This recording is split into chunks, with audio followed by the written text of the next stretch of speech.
ولقد خلقنا الإنسان ونعلم ما توسوس به نفسه ونحن أقرب إليه من حبل الوريد. السلام عليكم أحباب نرجس، هذه قناتي الرسمية والوحيدة. صاحبة القصة كتقول: أنا سميتي وجدان، تربيت في واحد الفيلاج صغير، فيلاج اللي الحمد لله كانت القراية فيه متوفرة، غير أنا اللي ما كملتش قرايتي. أنا خرجت من السادس، يعني ما شديتش السادس تقريبا، يلا قريت فيه شي شهر ولا شهرين وخرجت بحالي. خرجني الوالد ديالي جاهل، انا كنقولها نيشان، انسان جاهل ما واعيش نهائيا. هو امي ولكن جاهل بزاف. الوالد ديالي قاصح، وداك الرجال اللي كلمته ما طيحش للارض، مع العلم كيكون غلط 100%. انا الوالد ديالي رباني على الخوف، يعني مني كنت صغيره وانا كنخاف منه، انا مرعوبه، واللي قال لي خصني نديرها يقول لي لوحي راسك مسطح، اللوحه غير بالخلعه. فتخيلوا معايا فاش وصلت للسن ديال 15 عام صافي هو زوجني، وكون غير زوجني شي زواج اللي مقاد، كون غير جا مثلا شي ولد اللي خطبني اللي يكون قريب ليا في العمر ولا في العشرينات من عمره، للاسف لاحني او لا باعني لانه شد الفلوس على ود هذا الزواج. غتقولوا لي باك با، وما نقدرش نناقشه، وما تقدرش ماما تناقشه. انسان اللي شد الفلوس باش يبيع بنته الصغيره لمن لواحد الراجل كبير في الخمسينات ومزوج 2 المرات، وانا غادي نكون هي الثالثه. وغيقولوا لي ماشي لاحني، راه ما نقولش حتى باعني، راه واخا ياخذ مال الدنيا راه لاحني. صافي تما عرفت بانني للاسف طحت في اب، او لا نقدر نجمع ونقول والدين، لان حتى ماما بكثره الخوف ديالها منه ما كانتش نهائيا كتدافع علينا. نقدر نقول شخصيتها ضعيفه، ما عرفتش، المهم حنايا ما كنقدروش ندافعوا على راسنا. اب وحش، اب اللي ما همه حتى حاجه، همه غير الفلوس. طبيعه الحال بحكم الشخصيه ديالي الضعيفه فما درت حتى شي محاوله لا ديال نهرب، ما عارفه لا فين نهرب لا فين نجي لا فين نمشي.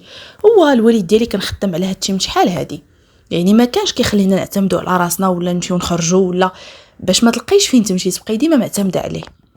ف ما باليدي حيله، فعلا تزوجت وداني داك السيد اللي عنده. طبيعه الحال ماشي في داك الفيلاج، وانما كان ساكن في المدينه. بديت كنبرد على راسي، كنقول ربما هما عائله كبيره وغادي يرجعوا بحال عائلتي، ربما عيالاته يحنوا فيا، لان مراته ديك الساعه الاولى راه عندها حتى هي شي 50 عام ديك الساعه، ما مفوتينش هو ومراته الاولى بزاف، ومراته الاخرى ما نعرف واش كانت في بدايه الربعينات ولا. المهم انا ما نقولوش بنته، انا واقيلا حفيدته. ديك الساعه فاش ديتو واش كانت عنده شي 54 ولا شي 52، ما بقيتش عاقله بالضبط، حيت ما كانش كيهمني نهائيا العمر. صافي ما نقدرش انا نتحكم في هاد الامور.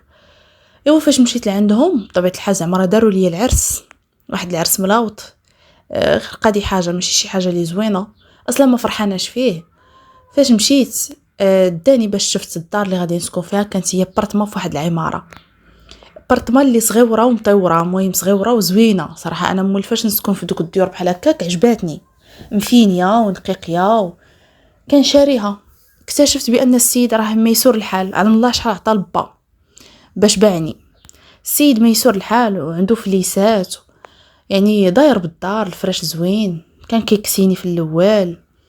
ايوا من بعد وليت كنمشي عند العائله ديال امو وباه، المهم عندهم الدار الكبيره كيف كنقولوا، امو وباه واحد خوه ساكن معاهم وداك الشيء، كنمشيو كنتجمعوا تما. اكتشفت بانني كل مره خاصني نتمشي لعندهم، مع العلم عيالاتو الاخرين ما كيجيوش، وانا فاش كنمشي حسيت براسي بحال شي خدي ديما. ملي كنمشي وانا كنخدم ونشقى، انا كان كيحسبني زعما غنلقى عائله كبيره وهذا، وغادي يعتبروني انا هي كتكوت هاد العائله وتهلاو فيا ويحنوا فيا. تصدق وقيلا شراوني باش نشقى عليهم، غير تحت مسمى راني مزوجه. هو فعلا راني مزوجه فعليا، ولكن الشقه كيدوز كله على ظهري. وليت كنشوف بان ضروري فين ما يتجمعوا انا خصني نكون حاضره، حيت راه انا اللي كنتسخر عليهم، وانا اللي نقاد السنيه د اتاي، وانا اللي نقاد السنيه القهوه، انا اللي نحط ليهم، انا اللي نجمع، انا اللي نغسل، انا اللي ندير جفي هنا قدي هنا عشنيه خدامه ما علين. عندهم مساعده ديالهم، انا كنت مساعده رقم 2، انا مساعده رقم 2، ما كنخرجش انا وديك المساعده من الكوزينه. كيجيو عيالات اخرين كنشوف انا ما فهمتش شنو الفرق بيني وبينهم. راه بالعكس انا اللي جديده، انا اللي خصني نكون جالسه وهما نايضين. لا ما كيشقاوش، هما حماق، هما ما كيشقاوش، كيجيو كيجلسوا وانا اللي جالسه كنشقى. شويه بشويه حتى ولات الدار اللي ساكنه انا فيها تسدات، ولا جابني راجلين نسكن معاهم.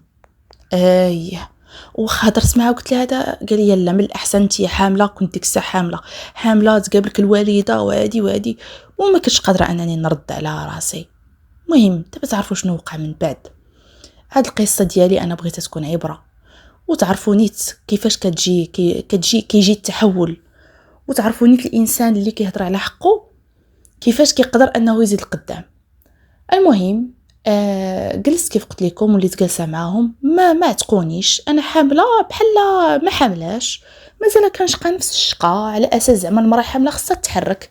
نوضي شوفوا جالسه، لا نوضي تحركي، راه في صالحك. واو انا جاني في صالحكم نتوما ماشي في صالحي انا.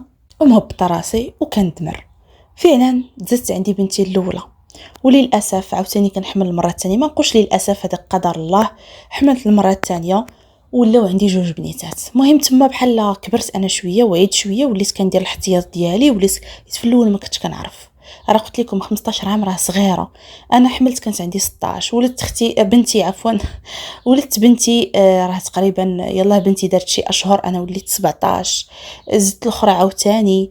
يعني ما جيت ندير ديك 20 سنه. بنتي الصغيره راه عندها عامين، وبنتي الكبيره عندها 3 سنين. يلا درت انا 20 سنه. وهنايا كنت تقولبت بزاف، لان صافي بقيت عايشه مع عجوزتي من نهار حملت المره الاولى. ما بقيتش رجعت لديك البرطمان اللي راه شاري، مع العلم انه غير ساده، يعني قادره انني نسكن فيها وهو غير ساده. صافي ولا عندنا بيتنا. المهم تما في الدار، دارهم كبيره وكل شيء، ولكن الدار كتعمر، الدار فيها الضياف، راكم عارفين الدار اللي فيها الوالدين كيبغي كل شيء يجي، وعندهم الاحفاد وعندهم العجب الكحل، الجيران والعائله عندهم العجب الكحل. فانا دازت عليا تماره بزاف. مع العلم عيالاتو ما كنتش كنتلاقاهم بزاف، ولكن كان فيهم شويه ديال البخ فاش كيتلاقاو معايا انا، كيتبدلوا كيوليو واحدين اخرين بحال ما داينش نفس الراجل. راني عارفه راجلكم كي داير. كانت مراته الاولى مقدسه عند عائلته، عنده هو مقدسه. انا راه ما فهمتش علاش نتزوج عليها منين لهاد الدرجه دير ليها القيمه والاعتبار. هاد مراته الاولى هي الوحيده اللي والده ليه الاولاد، حتى مراته الثانيه والده غير البنات. ديك مراته الاولى انا كنظن انها ولات مقدسه حيت شاف بان راه ما تزادولوش الاولاد من عائلات الاخرين. مراته الاولى هي اللي عندها الاولاد، وولادها تبارك الله كبارين. راه عنده الولد مزوج، وكيجي هو ومرته كيزورنا عند دار جداتو اللي هي عجوزتي. ايوا دازوا ليام وجاو ليام. حتى بنيتاتي الكبيره دارت 5 سنين والصغيره دارت 4 سنين. راه طيلت هاد المده. حسابكم با كيسول فيا والماما مره في شحال كنتلاقاو عند واحد خالتي بزز، مره في شحال. اما با ما يسول فيا، ماشي شغلو. صافي خدا الفلوس، ما عرفتوش باقي كياخذ الفلوس ولا لا. المهم صافي ما هماش، انا ما هماش، كرهتو انا. المهم قلت لكم فاش وصلنا لهاد الوقيته اللي بنتي كبيره دارت 5 سنين، هاد ربيبي اللي هو ولد راجلي اللي قلت لكم مزوج وكيبدا يجي زياره، عنده ولدو عنده 7 سنين كيقرا في الثاني. وهاد ولدو اش غنقول لكم، حيت هو اول حفيد عند راجلي، هو الحفيد الاولاني. كيحماق عليه لواحد الدرجه، بحال مفشين لواحد الدرجه ما تتخيلوهاش. واخا الولد يكون ظالم كيبان لهم هو البريء في داك المجمع كله.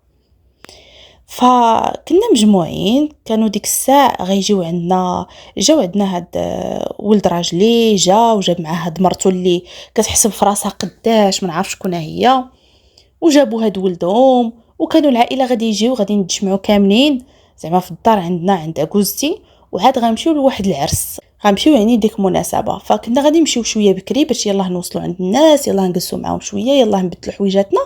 والمناسبه راكم عارفينها كاينه في الليل. ايوا على الاساس راه انا غادي نمشي، قلت نمشي نيت نفوج. عرفتوا انسانه اللي مدوزه غير تماره والتكرفيس وهذا، كنتسنى غير امتى تكون عندي متنفس. واخا انا عارفه عندي البنيتات وخصني نحضيهم وهذا، قلت المهم يكون عندي متنفس. ايوا السيد داك الوليد الصغير اللي قلت لكم في الشش، هو راه كبير على بناتي، ناض ضرب بنتي اللي عندها 4 سنين، عطاها علاش تقلب، بنتي اللي عندها 5 سنين حنينه في اختها، ناض حتى هي ضرباتو، قالت له علاش تضرب لي اختي، مع العلم ان راه الكبيره ديالي صغيره عليه بعامين. ناض كتضربو كتحامى عليه، علاش تضرب لي اختي، كتدفعو، مع دفعاتو طاح تجرح في وجهه. راه ماشي تفلق، راه ماشي شي ضربه اللي تفتح له الجلد، لا غير خبشه، عرفتي ديك خبيشه من فوق الجلد، هذاك الشيء اللي وقع عليه. وهو بكثره الفشوش بدا بحال ما نعرف، بحال طيرتي ليه الراس، الغوات اللي دار رعب جامع، بحال تقولوا طيرتي ليه الراس. امو ديك الساعه غير مع جات شافت ديك الخبشه كتمشي لولادي صرفقات لي بناتي. تخيلوا معايا ديك الساعه، مع دابا انا كنعاود لكم بالتفاصيل بالترتيب، ولكن راه هادشي كله وقع في ثواني، يعني دقه واحده، باش ما تقولوش شنو درتي فاش دارت هكا ولا شنو درتي. مازال ما تعطاتليش فرصه باش ندير رده الفعل، لان يعني الهراج والدنيا مجموعه وصرفقاتهم عادي، زعما ما عندهاش مشكل. لا هي ما حبستش غير التصرفيقه مع صرفقاتهم، ما بدات كتعيط على شيخها اللي هو راجلي اللي هو بات البنات. اجي بناتك شوف فين ضربوا لك حفيدك، بناتك ضربوا لك حفيدك، شنو دارت لي. وهذا راجلي جاي قال لك عيني حمرين، زعما هذاك حفيدو راه عنده هو كل شيء، هو ماشي شغلو في بناته. انا بناتي مساكن يوقع لهم كيف ما وقع لي انا. هذا بابا ما مسوقليش، ما معبرنيش، وتبليت بهذا الراجل اللي ما معبرش حتى بناته.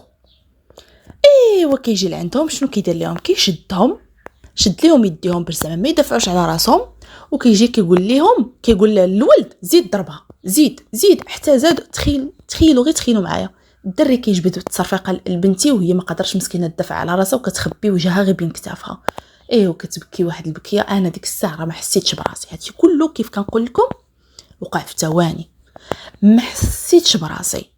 كنقز نقزه وحده على مرات ربيبي، ولد راجلي الكبير، مراته اللي هي الام ديال هذا الولد اللي عنده 7 سنين، كانت تلح عليها صافي. انا داك الكيتمان ديال ديك السنوات كلها ما عرفت شحال، واش 7 سنين ولا داك الكيتمان كامل خرجته داك النهار.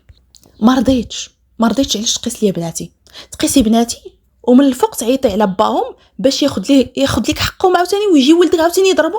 يا سلام، وليش في الاول انت ضربتيهم؟ علاش انا ما عنديش الحق؟ مع العلم انني انا ديك الساعه فاش شدوا بناتي وشد لهم يديهم بديت كندافع بحال هكا، بدا كيقول لي اقسم بالله وتقربي هنايا الى انا اللي غادي ناخذ حقي منهم. تخيلوا هذا باهم كيتحلف فيا، قال لي الا قربتي من البنات، حيت انا بغيت نحيدهم ليه زعما. صافي شفت هذاك اللحظه بحال هكا، والاخرى جالسه كتشوف مبتسمه حيت ولدها غياخذ حقه. نقزت عليها، ما نكذبش عليكم، ما حسيتش براسي، بديت نعطي صافي بديت نتف كنضرب وكنقول ما ضربتش. هنايا جا راجلي، حسيت براسي حتى شدني من السفنجه ديال شعري من اللور، كيشدني كيجرني عنده. وتخيلوا الدار عامره قدامهم كاملين.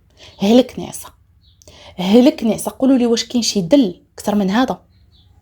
واش كاينه شي حقره اكثر من هذه؟ ما كايناش.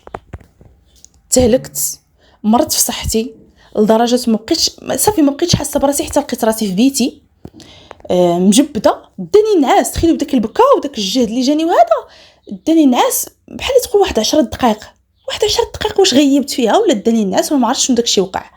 وبديك الفقصه وبدوك الاعصاب وديال ضربني ودقدقت، كنحل عيني كنلقى بناتي مازال مساكن يديروا زعما ديك الشاقه ديال البكا مازال فيهم دايرين بيا فوق الناموسيه. عرفتوا انا ديك الساعه ما قادراش نحرك لا يدي ولا رجلي، وكنعاود عاوتاني نغمض عينيا وكيديني النعاس. ما عرفت شنو وقع لي، والله ما فهمت شنو وقع لي. حتى كضربني الفيقه ونعسنا واش شي ساعتين د المكانه، كضربني الفيقه كنلقى السهات ما كاينش الهضره. اما في الاول فاش ضربتني الفيقه المره الاولى راه باقا الهضره، السهات ما كايناش الهضره، بناتي ناعسين حدايا. صافي كنوض انا ديك الساعه ضامي مهرسين، كنشوف كيفاش ما مولفاش يكون الثقيل بحال هكا. كنخرج من البيت كنلقى حتى واحد ما كاين، يعني مشاو للعرس. تخيلوا معايا، مشاو باش يحضروا وخلاوني. انا ديك الساعه ما بقى كيبان لي عرس، انا غير داك الهرس اللي دزت منه بركه عليا. انا ديك الساعه قلت صافي الله يجعل البركه، صافي خاصني نهضر على حقي، خاصني ندير حل لبناتي. انا بناتي يعيشوا في الدل بحال هكا، انا بناتي يتحقروا بهذه الطريقه، هي تاخذ حق ولدها وانا بناتي لا ما يتخدش حقهم ابدا.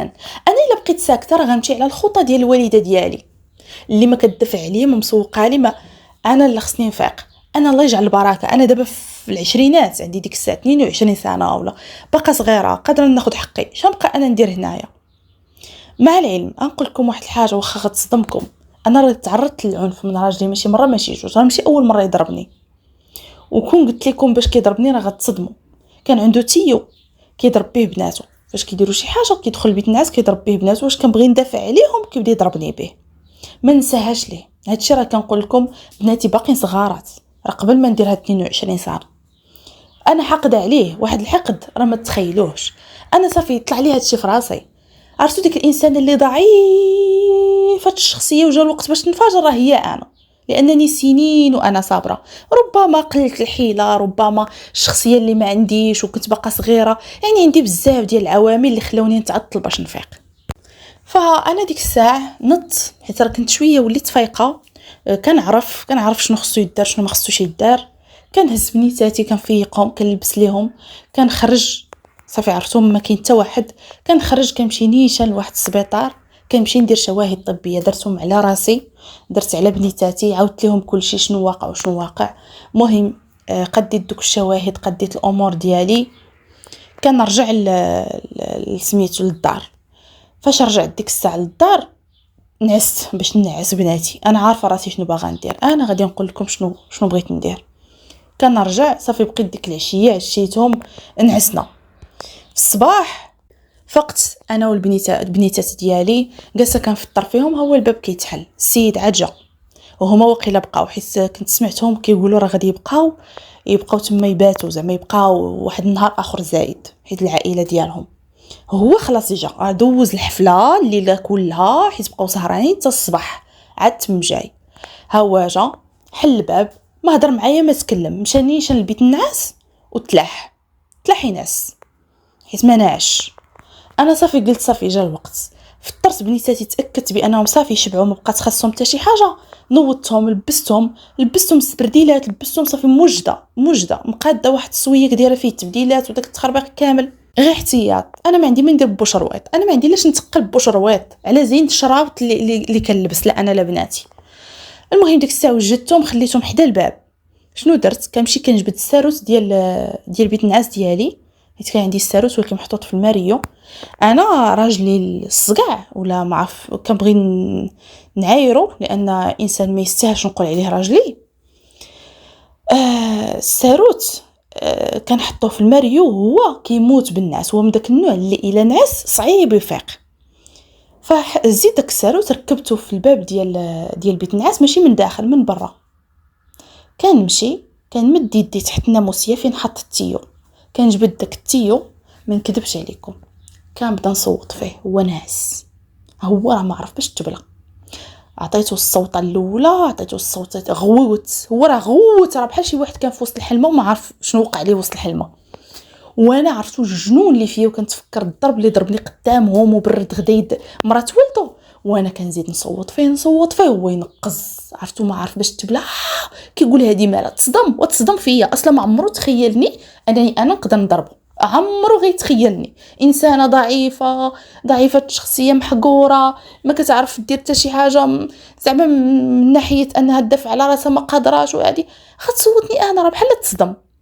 عرفتو صوتو مع صافي شتو هكا بدا كيغوت، وانا نايض كيغوت شويه بغا يوقف، وانا نمشي كنجري كنخرج وكنسد عليه بيت الناس بالساروت باش ما يخرجش. كنمشي كنجري كنشد في بناتي كنخرج كنمشي نيشان عند البوليس. مشيت على اساس كنرفع القضيه ضده، زعما على اساس العنف، وبناتي هاش كيدير لهم واش كيدير لهم بالتيوت، كنقول لهم كاع داكشي اللي كيدير، التعنيف اللي كيدير وهاش كيدير واش كيدير.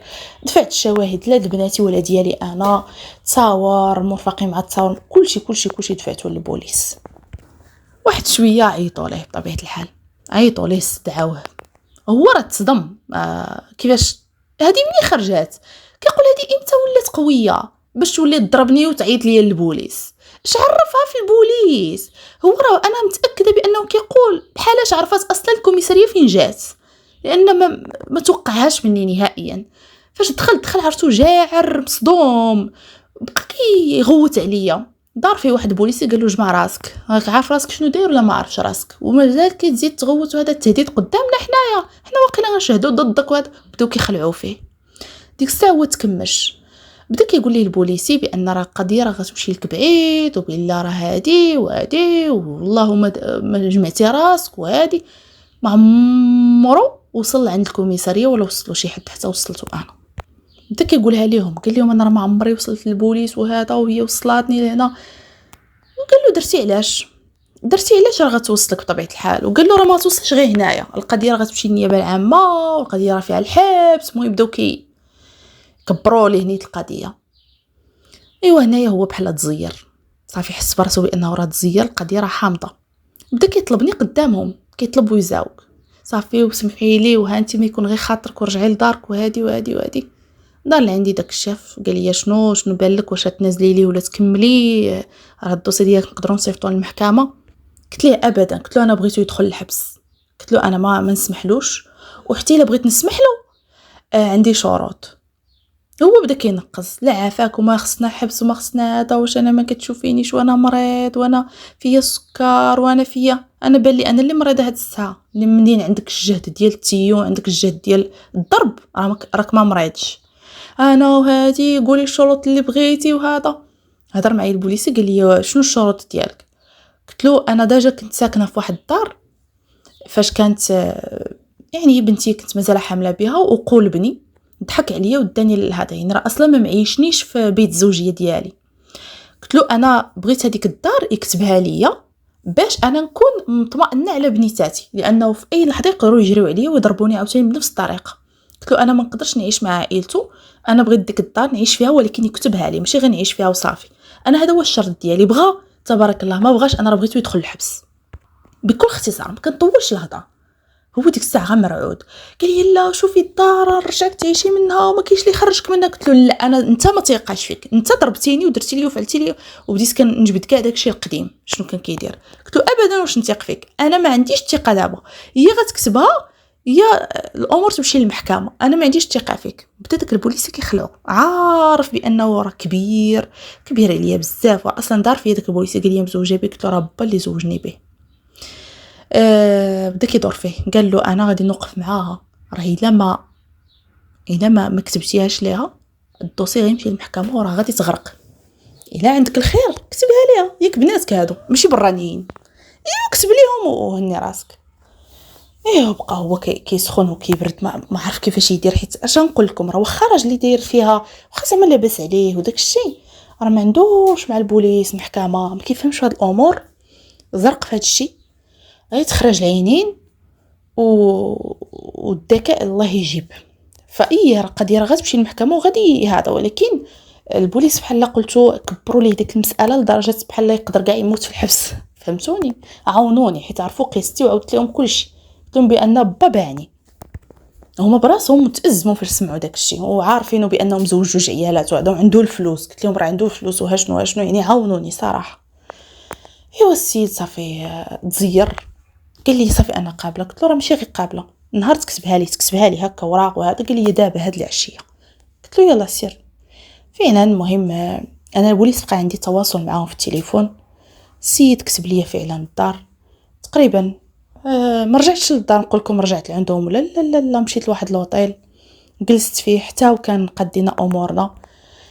اش نقول لكم، واش مده 4 ايام كنت صافي ولا 5 ايام ما عقلتش بالضبط، كان كتب لي الدار على اساس صافي غادي يكتب لي ديك الدار وغادي نرجع معاه باش نتنازل ليه على القضيه.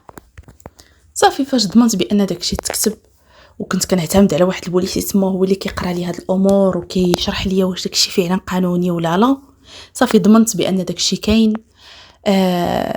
شنو درت؟ بدلت السقطه هذه واحد، بدا سبعلي تنازلي. مشيت عند البوليس قلت لهم انا ما غاديش نتنازل، السيد كيهددني بانه غادي يجي للدار وغادي يبرد غدايدو فيا، انا يقدر يقتلني يقدر يدير لي اي حاجه، بغيتكم ترغموه على انه يطلقني. كيستدعيوه درتي فعلتي؟ قال لهم لا وانا ما درت وانا ما قلت، وفعلا ورا ما دار ما قال، ولكن انا راه ما باغاش نرجع له. انا ماشي حمقى صافي، انا فاش فقت فيقه وحده، انا ماشي هبيله واش هذا عاد مازال غنعيش معاه، راه باين غيبرد غدا يدو فيا بلا ما يحتاج يقولها لي. فقلت لهم انا ما نتنازلش. بدا كيقول لي كذابه خدعتيني هذا. قلت له ما خدعتكش، الدار الا كتبتيها لي راه كتبتيها لبناتك فين يسكنوا، انا دابا راه كنت غادي نمشي غير نخلع ولا نتشرد، ما خدعتكش. ولكن انت انسان ما نوثقش بيك، انت يا ضربتيني بما فيه الكفايه، ها ما تصاور مزرق لي ظهري بداك التيو، ضربتيني بالركالي قدام هذا، درتي فعلتي تركتي. لا انا ما تيقاش، يا اما غتطلقني يا اما انصيفطك للحبس، اختار. وهو راه ما سيقش الخبار دابا، قال بان نايض مشكل وصافي. ما قالش لدارهم راني سلختو، ما قالهاش لهم، ما رضاش يقول لهم راه صوتاتني المراه بالتيو، بداك التيو كليت العصا، ما رضاش. فما قدرش لي يعترف ويقول لهم راه شو وقع لي، ما قادر يتراجع، ما قادر يدير حتى حاجه. سيت بلوكيتو، بقى واقف بلاصتو. هضر مع هذاك البوليسي قال لي شوف من الاحسن سير طلق المراه والا راه غتصدق في الحباسات في امور ما كبر. وهو دابا شنو فكر؟ قال اللهم نطلقها ولا نصدقوا في المحكمه، راه صافي راه كلشي غادي يعرف، راه بان يعني ما يقدرش يقول المحكمه حقا راه هي اللي صوتاتني ودارت لي ما يقدرش يدافع حتى على راسو. انا عندي كلشي، عندي الدلائل، عندي كلشي بانك ضربتيني، وانت عندك شي دليل؟ ما عندك حتى شي دليل. فلقى راسو خاسر ضايع. وهو قلت لكم داك النوع اللي كيخاف على السمعه ديالو، وما يقدرش يدخل الحبس واخا غير شهر. تقولوا لي يدخل غير شهر وخرج، صافي بحال قتلتيه. ما يقدرش كيخاف على السمعه ديالو بزاف. فكر حتى هي ومشى طلقني. بطبيعه الحال خرجوا لي الفلوس فالطلاق ديالي، ومشيت لديك الدار اللي عاودت فيها البيع. انا ماشي هبيله نسكن فيها، عاودت فيها البيع ومشيت شريت دار في قنت اخر اللي ما عارفنيش هو انا فين كاينه. بالنسبه للبنيتات ما كيسولش فيهم اصلا، واصلا دايره واخا عطاوه زعما يشوفهم ما مسوقش وما باغيش يشوفهم. انا دايره في راسي ان فاش يبغي يشوفهم ما يجيش عندي للدار نهائيا، نديهم لشي جرده ولا شي بلاصه فيها الكاميرات وهذا ونقول له زيد شوفهم. من غير هادشي راه ما نقدر ندير حتى شي حاجه. فهو اصلا طالع له البنات في الراس. وليت ساكنه في دار جديده كنسيق فيها وراحله وانا مرتاحه. انا ديك الساعه راني مازال ما خرجتش ليا النفقه، مرتاحه. كنقول بنيتاتي ها هما غيلقاو هاد الدويره غيلعبوا فيها كيف ما بغاو، ما كاينش اللي ينهيهم، ما كاينش اللي يضربهم، ما كاينش اللي يقول لهم علاش درتي هكا وعلاش فعلتي هكا. ما نكذبش عليكم، كنقول لكم كيحسبني بحال هكا كون فقت مش شحال هادي. وربما ديك العصا اللي ضربني بها وديك الشيء اللي دارته مرت ولدو كان عندي فيه خير مزيان اللي دارت بحال هكاك باش نيت خرجت داك الوحش اللي كان ساكن ليا لداخل وناعس. ايوا المهم وجدت ديك الدار نقيتها، مره كنشري لها شي العيبات خرجت ليا الفلوس. راكم عارفين 7 سنين ولا 8 سنين ديال العشره خرجوا ليا كفليسات، خرجوا ليا فليسات ديال بناتي. بدوك الفليسات انا فرشت غير هكا فين نعسو فين نقادو هذا. وصافي قلت صافي هنايا غادي نبدا حياتي، انا غادي نبدا نمشي نخدم نحطهم في الروض ونخدم شي خديمه ولا نشوف شنو ندير. فهاد الفتره الوالد ديالي ساق الخبار بان صافي طلقت وبلا راه الدار ربحت الدار. السيد جا لعندي قال لي نشوفك، عطيته العنوان، جا لعندي الدار دخلته في سبيل الله. شويه جالس كيهضر وهذا وقال لي ايوا الا كنتو ما تفهمتوش مزيان اللي تهنيتي منه، شو زعما راه السيد راه معايا، هو ما عمره ما سول حتى فيا يقول لي واش عايشه مزيان، واش ياك ما كيعاملك خايب ابدا، واش عمره دخل في هاد الامور. حقا وهادي وهذا، وانت يا بنتي دابا بنيتات كانتي عايشه هنا ومرتاحه وهادي وغتدخليهم الروض. ديك الساعه كيسولني قلت له غندخلهم الروض ونمشي ندبر على شي خدمه نخدمها. هو غير سمع بحال هكا الخدمه وشاف الدار وشاف كلشي شنو قال لي هو صافي نيت نقول لامك جيب خوتكم ونجيو نعيشوا هنا معاك ونونسوك. عرفتو ديك الساعه غير قالها وانا نقول له با هذه داري وانا اللي كنقرر شكون اللي يدخل لها وشكون اللي ما يدخلش وشكون يعيش فيها وشكون ما يعيش فيها. قال لي ما فهمتش وزعما ما بغيتيناش نسكنوا معاك نونسوك. قلت له لا، ياك عندك دارك في عروبيه شويه تجي عندي دير هنايا. قال لي لا وحشومه وانسانه مطلقه مزيان تبقى بوحدها وهذا. قلت له شوف مزيان تبقى بوحدها، شتي غير الا على عائله بحالكم غير خليني نبقى بوحدي، غير خليني. دابا باغي تدخلني بالاعراف والتقاليد، فاش كنت مزوجه براجلي ما عندكمش في الاعراف والتقاليد تسولوا في البنت وتشوفوها واش حيه ولا ميته، ما عندكمش. دابا عاد بانت لك بنتك وهذا. هو دابا طمع في الدار قال لها نسكن في المدينه، هو اصلا كان عنده الحلم ديالو يجي يسكن في المدينه. رفضت، ما عجبوش الحال. قلت له مع راسي ما عجبكش الحال، انت باغي بالسميه، فين عمرك سولتي فيا ولا تسوقتي لي؟ انا راني درت في سبيل الله فاش دخلت، وقلت زعما جاي زور ماشي مشكل، جاي زور ما غاديش نحرم بناتي من جدهم. وزيد على ذلك نيت باش الجيران يشوفوا بان راه كاينين الرجال كيدخلوا للدار، زعما راه ماشي غير بوحدي انا ساكنه. انا هكا فكرت. ولكن باش تقول لي تجي تعيش، واخا ما نعرف شنو يوقع. اصلا هو فوتوكوبي ديال الراجل اللي كنت مزوجه به، فوتوكوبي نفس الشخصيه. ما نقدرش نقبل انا بانهزام اخر في حياتي. صافي انا باغا بناتي يعيشوا بالعز، ما ينهيهم حد، ما يقول لهم سكتوا، ما يقول لهم هداو، ما يقول لهم رصاو. سالينا غنعيشهم بالعز، ونعيشهم على شخصيه قويه ويدافعوا على راسهم، ما يبقاوش مهرسين.